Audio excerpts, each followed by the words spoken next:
Hi friends, welcome to our channel. Saranya ఇంటికి వచ్చేయటంతో వాళ్ళ అమ్మ నాన్న ఎంత అడిగినా ఏమీ సమాధానం చెప్పదు.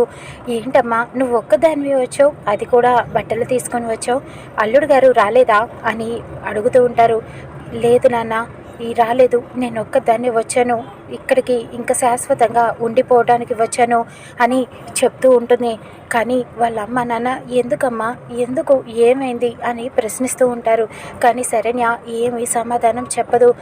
వాళ్ళు ఎంత అడిగినా ఒక్క మాట కూడా మాట్లాడదు. నన్ను మాట్లాడించొద్దు నాన్న, నన్ను కాసేపు ఒంటరిగా వదిలేయండి అని గదిలోకి వెళ్ళి తలుపు వేసేసుకుంటుంది. అలా బాధపడుతూనే తనలో తానే కుమిలిపోతూ ఉంటుంది. దర్శన్ గురించి తలుచుకుంటూ ఉంటుంది. ఆయన సంతోషంగా ఉంటే చాలు. నేను పెట్టిన ఉత్తరం ఆయన చదివారో లేరో, కనీసం చదివి నా గురించి తెలుసుకున్నారో లేదో ఇప్పటికైనా అని బాధపడుతూ అలానే ఒంటరిగా కూర్చొని ఉంటుంది. కానీ వాళ్ళ అమ్మ నాన్న బాధపడుతూ ఉంటారు. ఏమైంది, శరణ్య ఎందుకు వచ్చేసింది, అసలు ఏం అర్థం కావట్లేదు, ఆనందకి ఫోన్ చేద్దామా అని చెప్పి ఆలోచిస్తూ ఉంటారు. కానీ అక్కడ ఆనంద కూడా నిజంగానే ఈ పని శరణ్య చేసిందా, శరణ్య ఈ పని చేసి ఉంటే మాత్రం నేను ఎప్పటికీ తనని క్షమించను, నిజమేంటో తెలుసుకోవాలి అని ఆలోచిస్తూ ఉంటుంది. ఇక దర్శన్ మాత్రం శరణ్య మీద చాలా కోపంతో ఉంటాడు. నేను తనని ఇంటి నుంచి వెళ్ళిపోమన్నందుకే ఇలా నా మీద ఉత్తరం రాసి వెళ్ళిపోయింది, కక్ష తీర్చుకుంటుందన్నమాట, చెప్తాను దాని సంగతి అని చెప్పి అనుకుంటూ ఉంటాడు. ఇక్కడ కాంచన, అనన్య ఇద్దరు కూడా శరణ్య ఇంటికి వస్తూ ఉంటారు. ఇక వచ్చి విశ్వనాథాన్ని ప్రశ్నిస్తూ ఉంటారు. ఏంటి నాన్న, శరణ్య ఎక్కడ ఉంది అని అనన్య అడుగుతూ ఉంటుంది. లోపల ఉందమ్మా, అది ఏమీ మాట్లాడటం లేదు, ఎందుకు మాట్లాడట్లేదో అర్థం కావట్లేదు, అసలు ఏం జరిగింది అక్కడ అని అడుగుతూ ఉంటారు. ఇక అప్పుడు అనన్య చెప్తూ ఉంటుంది.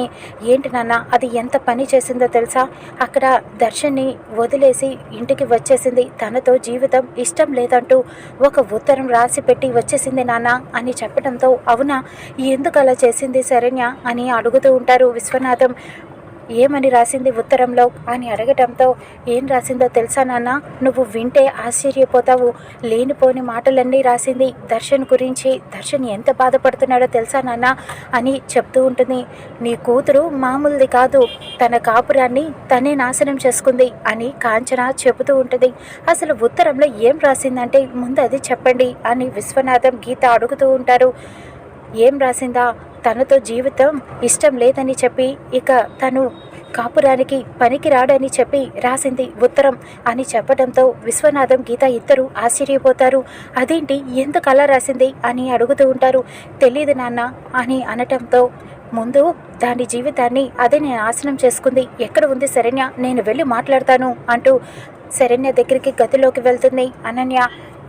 తను బాధపడుతూ కూర్చొని ఉంటుంది డల్గా. అలాగా, శరణ్య ఏం చేసావో నీకు అర్థమవుతుందా, అసలు ఎందుకు వచ్చేసావు, అది కూడా ఉత్తరం రాసి పెట్టి ఎందుకు వచ్చేసావు అని ప్రశ్నిస్తూ ఉంటుంది అనన్య. మరి ఏం చేయమంటావక్క, ఆయనకి నాతో జీవించడం ఇష్టం లేదు, అందుకనే నేను వచ్చేసాను, ఆయన సంతోషం కోసమే కదా నేను వచ్చేసింది అని అడుగుతూ ఉంటుంది. నువ్వు అలా మామూలుగా వచ్చేసి ఉంటే పర్వాలేదు, కానీ ఉత్తరం రాసి పెట్టావు కదా, ఆ ఉత్తరంలో ఏం రాసావు నువ్వు అని అడుగుతూ ఉంటుంది. ఏముంది, ఆయన్ని సంతోషంగా జీవించమని చెప్పాను, అది కూడా తప్పేనా అని అడుగుతూ ఉంటుంది. అలా రాసి ఉంటే పర్వాలేదే, కానీ నువ్వు తనతో కాపురం చేయటం ఇష్టం లేదని, కాపురానికి తను పనికిరాడని రాసావు కదా, అందుకు అడుగుతున్నాను అని అనటంతో, లేదక్క, నేను అలా రాయలేదు, ప్రమాణం చేసి చెప్తున్నానక్క, నా మీద ఒట్టు, నేను నిజంగానే అలా రాయలేదు అని చెప్తూ ఉంటుంది.